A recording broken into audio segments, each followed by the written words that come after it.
Olá, pessoal. Professora Fernanda Braga aqui. E hoje a gente vai falar sobre o Enem, sobre a redação do Enem de 2020 e sobre o número de pessoas que zeraram a redação em comparação com o número de pessoas que tiraram total, tiraram 1.000. A gente tem 28 pessoas no Brasil que tiraram 1.000 na redação. E a gente tem 87.000 pessoas que zeraram a redação. E esses números dizem muito.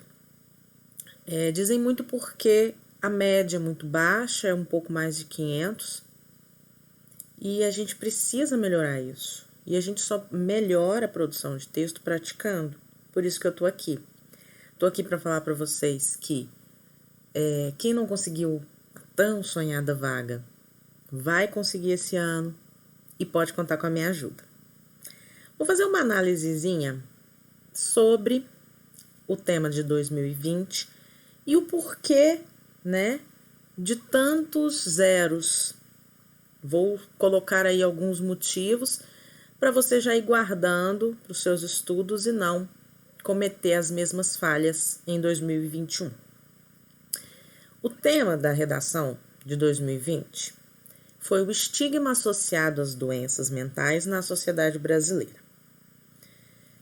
Esse tema foi muito bem escolhido, tá? É um assunto muito recorrente na nossa sociedade. Precisa se falar sobre doenças mentais sem haver o estigma, e eu acho que por isso esse tema foi escolhido. Antes da gente falar sobre o tema e destrinchar esse tema, vou falar para vocês algumas instruções da redação que pode parecer um pouquinho assim bobo, mas são instruções que, se você não se atentar, você pode fazer bobagem na hora, e é o que a gente não quer. Bom, primeira coisa é que o rascunho da redação deve ser feito no espaço apropriado. Então, não use a sua folha oficial, esquece a sua folha oficial. Você só vai olhar para ela na hora que você tiver com todo o seu texto estruturado, esquematizado, e é só você vai transformar em parágrafos. Para você não cometer nenhum erro de escrever algo que não queria na sua folha oficial.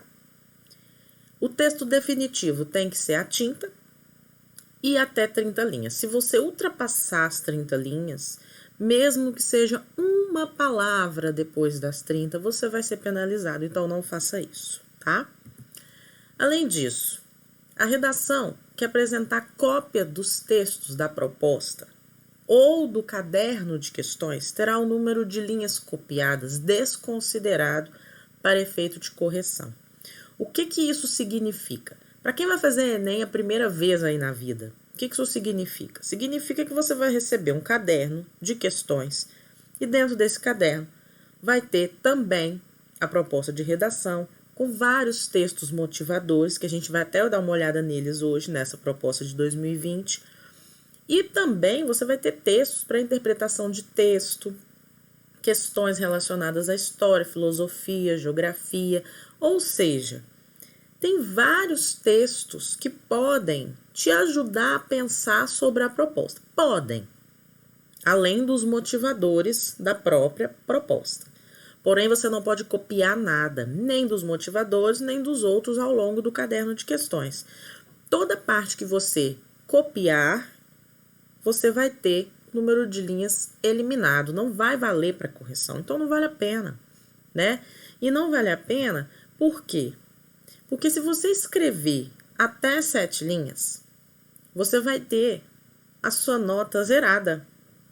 Então, vamos supor que você escreva 20 linhas, o que é pouco, tá, gente? 15, 20 linhas não é um texto adequado, que tenha alguma chance grande de tirar a nota 1.000. Mas vamos supor que você escreva 15 linhas. E vamos supor que você escreva 8, mesmo que intercalado, que sejam cópias dos textos motivadores, por exemplo. Sabe o que vai acontecer? Você vai ter um texto de 7 linhas considerado, porque o resto vai ser desconsiderado. Sua redação vai tirar 0. Então, toma cuidado com isso, tá? Você também não pode ter uma fuga do tema. A fuga do tema está relacionado com: se eu te pedir para falar sobre o estigma associado às doenças mentais na sociedade brasileira, você não pode falar sobre outro assunto que não seja esse, senão você vai tirar 0. Além disso, a proposta pede que você faça um texto dissertativo argumentativo. Isso significa que se você fizer uma narrativa, você também tira 0, certo? E uma outra coisa que apareceu aí no edital do Enem há pouco tempo, eu digo há poucos anos, é apresentar parte de texto deliberadamente desconectada do tema proposto. Gente, o que significa isso? Significa que, em alguns anos, algumas pessoas com objetivos diferenciados, eu imagino que a maioria deles era de trollar o corretor, tá? Resolveram colocar no meio de suas redações, talvez para testar se era lido mesmo, partes de textos que não cabiam dentro da proposta. Por exemplo, hino de time de futebol, receita de bolo, de miojo. Isso tudo é considerado texto deliberadamente desconectado do tema proposto. E isso antes não zerava, mas agora zera. Então toma cuidado, não vamos fazer nenhuma gracinha. Aí vamos analisar então essa proposta. Que proposta é essa? Porque eu tenho aqui, de um lado, eu tenho o tema e do outro lado eu tenho a proposta. A proposta é a condução do tema, é como você vai conduzir o tema. Essas dicas, para quem já está cansado, né, que já fez Enem 1, 2, 3 vezes, já sabe isso demais. Mas o principiante aí, né, o primeiro ano de Enem, essas pessoas precisam saber que essa proposta, ela sempre vai vir no seu caderno de questões e ela vai vir assim, ó. A partir da leitura dos textos motivadores e com base nos conhecimentos construídos ao longo de sua formação, redige um texto dissertativo argumentativo em modalidade escrita formal da língua portuguesa sobre o tema. Vamos parar por aqui, até onde ele ia citar o tema. O que ele vai te pedir? Ele vai te pedir que você leia os textos motivadores, tenha um conhecimento ao longo da sua formação sobre o tema. Então, leia bastante sobre temas variados, sobre atualidades, porque isso vai te ajudar. Então, baseado nesses 2 aspectos, você vai produzir um dissertativo argumentativo, ou seja, um que haja posicionamento, com a modalidade escrita formal da língua. Então, não me invente de usar algo que não seja formal dentro da língua portuguesa. Você vai escrever isso baseado no tema, o estigma associado às doenças mentais na sociedade brasileira. Além disso, ele diz que você precisa apresentar proposta de intervenção que respeite os direitos humanos. Ou seja, eu vou escrever uma dissertação em que eu vou me posicionar diante do estigma associado a doenças mentais na sociedade brasileira e eu preciso criar uma proposta de intervenção, que aliás é a competência 5, que vale 200 pontos, para tentar solucionar esse problema social. Isso é muito importante. A gente vai falar lá na frente sobre isso. Além disso, a proposta ainda vem com mais uma coordenada aí para você seguir. Selecione, organize e relacione de forma coerente e coesa argumentos e fatos para a defesa do seu ponto de vista. Então, se você não tinha entendido que texto dissertativo argumentativo você precisa se posicionar, o último período aí da nossa proposta diz: selecione, organize e relacione de forma coerente e coesa argumentos e fatos para a defesa do quê? Do seu ponto de vista. Então, você precisa se posicionar, não fique em cima do muro, certo? E posicionar não é dizer que é só contra e a favor. Posicionar é afirmar algo coerente sobre um tema, certo? Então, vamos lá.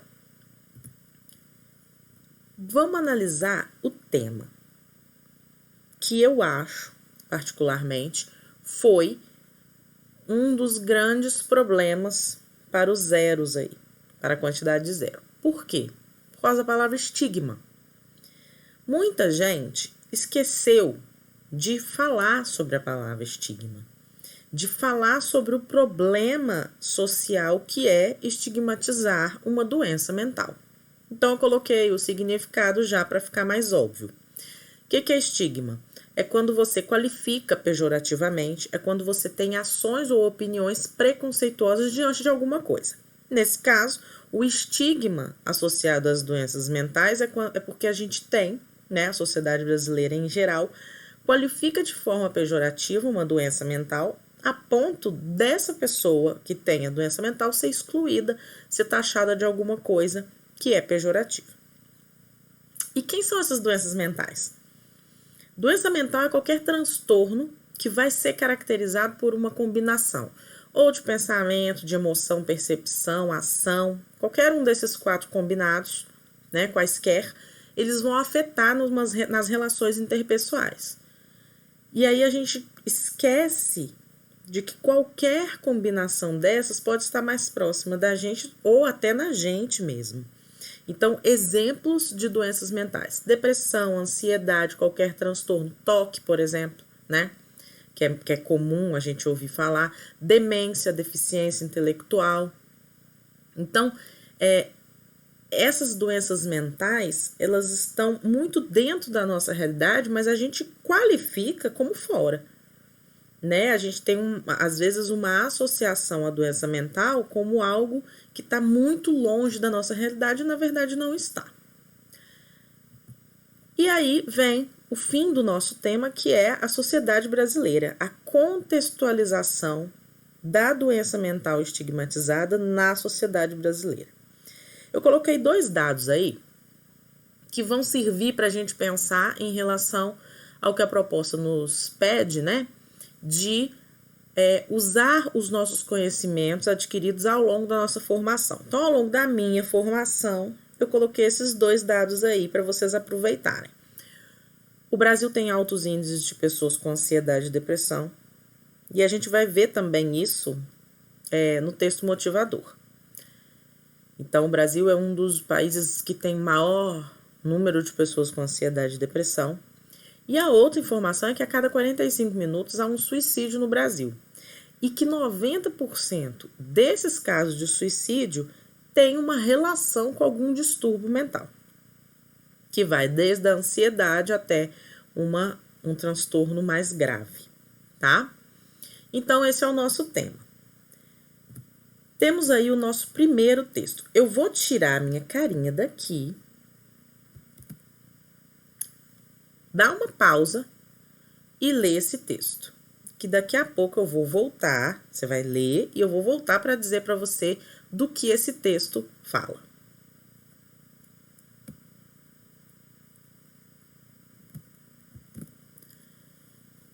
Voltando.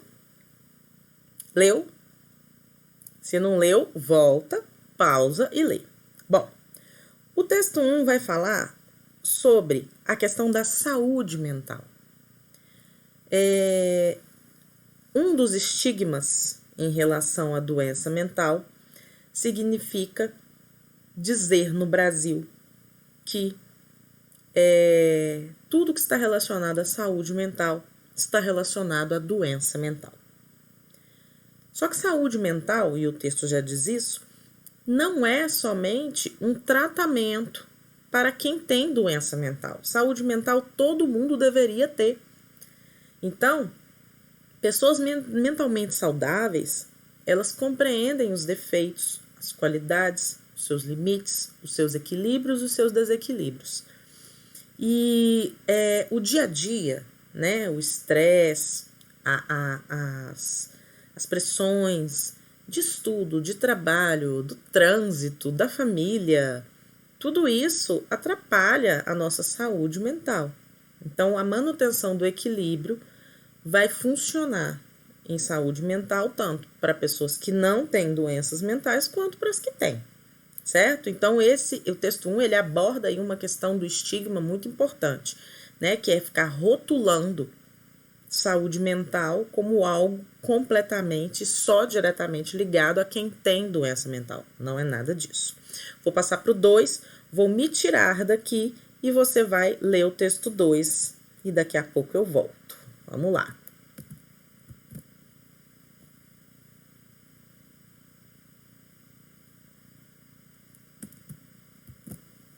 Voltei. Texto 2. Vai falar justamente do que alguns poderiam pensar assim: gente, mas eu não sei o que significa estigma. Olha o texto 2 te dando definição, inclusive uma linha histórica sobre, né, o processo de estigmatização, o que acontecia na Grécia Antiga, como a palavra estigma era né, utilizada, quais eram as ações relacionadas a ela.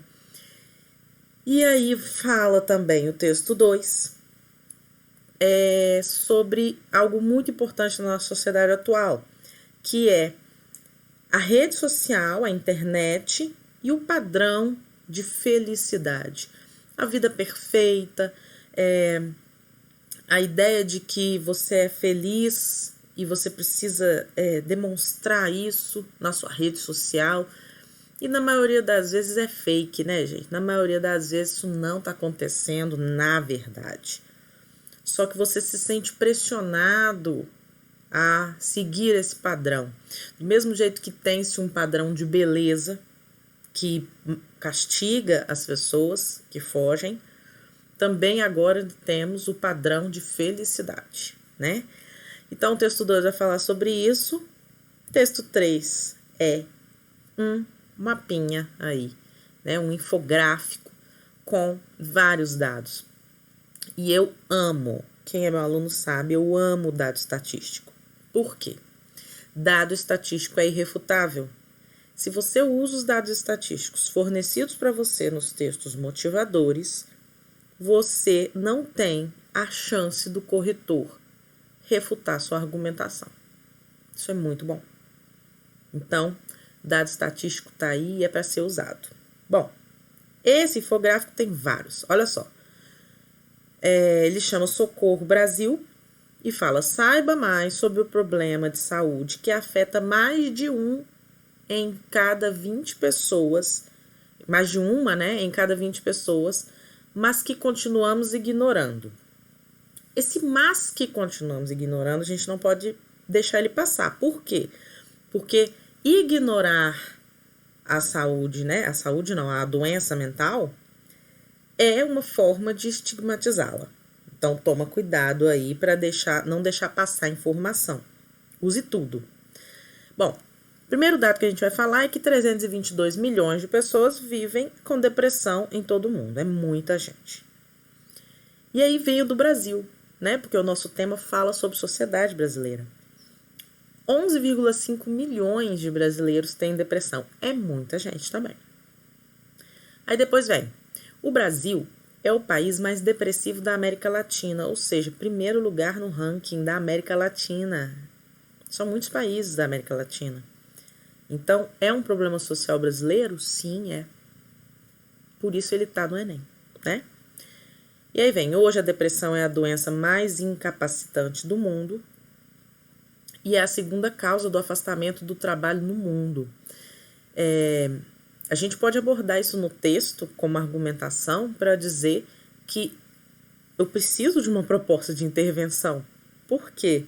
Porque além dela ser a doença mais incapacitante do mundo, ela é a segunda causa de afastamento de trabalho no mundo, e no Brasil então não deixa de ser, e principalmente US$ 1 trilhão é o valor da perda econômica mundial gerada pelas consequências dos transtornos mentais. Ou seja, as doenças mentais, por serem estigmatizadas em termos de preconceito ou de serem tratadas como doenças menores, pode ser que isso tenha gerado um problema econômico muito maior do que se previa, né? Então a gente não pode subestimar a doença mental. Esse é um dos argumentos muito fortes que a gente deveria usar aqui. E o último aí vem para a questão do gênero, né? A gente, mulheres aí, né, tendo um número maior, 30% a mais né, de mulheres afetadas pela depressão do que os homens. Você pode usar esse argumento também em relação ao gênero. Você vai usar os dados estatísticos que você achar relevante para sustentar seu ponto de vista. Como é que eu vou sustentar meu ponto de vista, Fernanda? O que eu tenho que fazer? Primeira coisa, se organize. Você tem uma folha de rascunho. Então, você vai esgotar as possibilidades que você quer, né, usar para compor o seu texto. Como? Dividindo, A estrutura do seu texto começa pela introdução. O que eu obrigatoriamente preciso?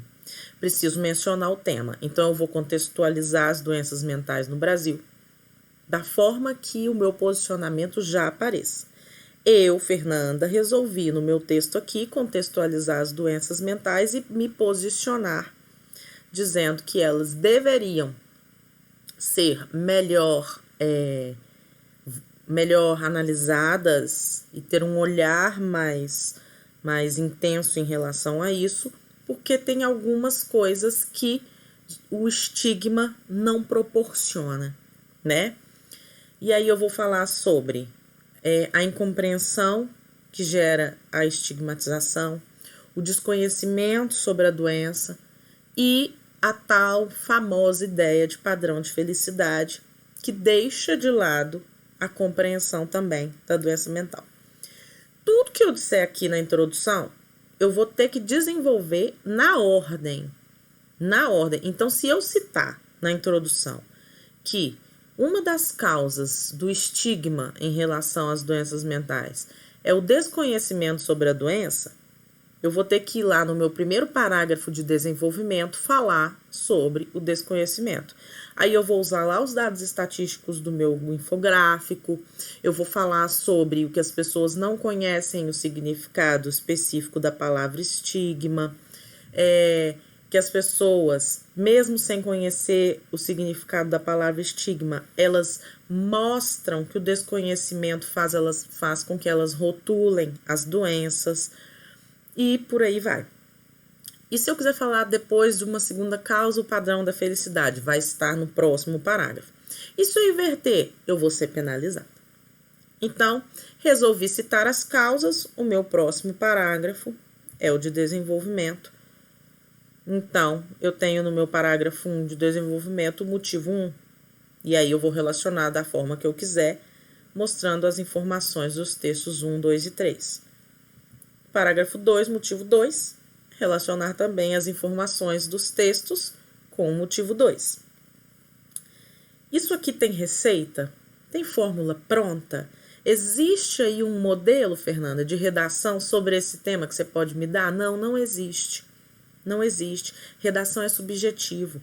Eu quis citar as causas aqui. Você pode passar longe disso. Você pode querer falar sobre outros aspectos que o texto motivador vai te dar embasamento, que o seu conhecimento vai te dar embasamento e tá tudo certo. Por isso que não existe modelo e por isso que cada redação deve ser corrigida com toda minuciosidade, com todo detalhamento e não simplesmente jogar no vento. Produzir, tá igual esse modelo, então acertei. Não faça isso, tá? Bom, terminei meu desenvolvimento lá, vou para minha conclusão. A conclusão, eu preciso usar uma proposta de intervenção. Eu não falei nada de intervenção lá no meu desenvolvimento, aqui é minha última oportunidade, eu preciso falar. E aí eu coloquei o que eu poderia colocar, né, como proposta de intervenção de acordo com o que eu imaginei sobre o tema. Aqui, gente, você tem que obrigatoriamente responder 3 perguntas. O que vai ser feito, por quem vai ser feito e como vai ser feito. Se você responder essas 3 perguntas, você consegue uma pontuação boa. Exceto quando você só diz que todo mundo tem que se conscientizar. Conscientização é plus, é adendo. Não tem nada de proposta de intervenção com consistência. Então, você tem que unir os setores sociais, né, da nação para resolver o problema. Então, só conscientização não vai funcionar. O que eu coloquei? Eu coloquei que precisa ser feito o quê? Acessibilidade ao serviço público de saúde mental. Ou seja, o SUS tem que passar a atender de forma exaustiva, em massa, as pessoas com problemas mentais. Além disso, né, para que isso aconteça, o governo tem que estar ali no meio. Além disso, o governo ainda precisa apoiar os pacientes e as famílias. Então, tem que ter programa social, né, da família, de acolhimento dessas pessoas e de suas famílias. E por último, eu vou falar sobre a questão da informação. Por quê? Porque o estigma, na minha cabeça ali que eu dei os motivos, o estigma das doenças mentais no Brasil vem pela desinformação. Então, campanhas aí para informar sobre saúde mental, inclusive quem é paciente e quem é família, também precisa acontecer, tá? Então, eu parti aqui de uma construção de proposta de intervenção em que o governo e a sociedade vão trabalhar juntos dentro de um sistema público de saúde e dentro de políticas sociais, certo? Pessoal, tudo isso que eu falei, introdução, desenvolvimento e conclusão, que estão aqui seguindo, estão relacionados não à minha produção do texto direto. Eu fiz um esquema. Eu me dou bem com o esquema. Por quê? Porque aí eu coloco tudo que eu quero, revejo, coloco, isso aqui eu vou tirar, isso aqui eu vou deixar, isso aqui eu vou tirar, isso aqui eu vou deixar. O esqueleto do meu texto é um esquema em que eu tenho todas as possibilidades de introduzir, desenvolver e concluir, e a partir disso é que eu construo os parágrafos, certo? E aí a construção dos parágrafos vai ter, lógico, o espaço na sua folha oficial. Fernanda, mas eu tenho medo de escrever o texto direto. Deixa eu te falar duas coisas. A primeira é, se você produz na sua folha de rascunho um texto, e na oficial você vai passar limpo, você está escrevendo 2 vezes. O perigo de você pensar numa ideia nova que vai sair do rascunho e vai para a sua folha oficial e pode estar completamente desconectada do que você se planejou, é enorme. Então, esse risco é grande demais. Não faça isso, tá? Mas e se eu errar na folha oficial? Escreve primeiro, né? A caneta, tudo certinho. Se você errar, você vai riscar a palavra e vai reescrever, certo? Qual é o risco que você corre? Você gastar um pouco mais de linhas do que você havia se programado. Então, qual é a estratégia para isso? Faça uma letra um pouco menor.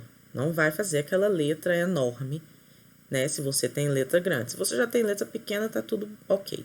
Mas a chance de você errar com o esquema todo pronto e formulado e organizado na folha de rascunho é muito pequena, tá?